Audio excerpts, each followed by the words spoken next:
When are you no longer a new leader? Hey there, if we haven't met yet, I'm Vanessa Medling, and I remember working with a client called Matt who had moved from interstate, from a completely different industry into a new industry. And he was leading a team that had been probably left in a space by the previous leader, call it the hangover of the previous leader, and it had its challenges. So, after quite some time, I asked Matt, when is it that you consider yourself no longer new? Like, what's your definition? And this is my first tip to you. Because if you think that you use language quite often to reflect it. So he was like 10 to 12 months into the journey and still saying, oh, I'm only new here. But what that was doing was holding him back. And how did he even know that there was an actual time where you shifted to not being new anymore?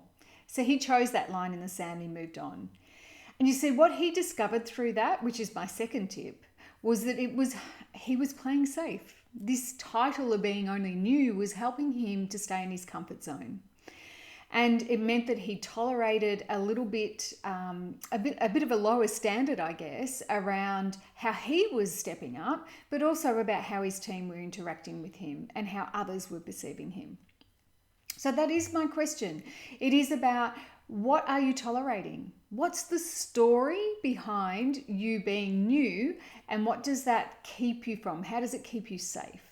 Really worth considering that. Because what happens when you're able to let go of that old story, when you stop calling yourself new?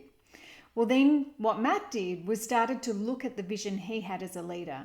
Now, he had some previous experience that completely slipped his mind and realized that he had a lot of strengths to bring to that role. So instead of looking at the past and staying kept in the moment, he was able to step in and look at, who do I want to be as a leader, and really focus on that, because what you're focusing on is what you get more of. So my third tip within that is for you to think about the leader you want to be and start living that today. I trust that's been of use to you. Please comment below and let me know, where is it that you kind of draw the line in the sand around that, how new you are into leadership. Anyway, that's it for now. Have a great day. See ya.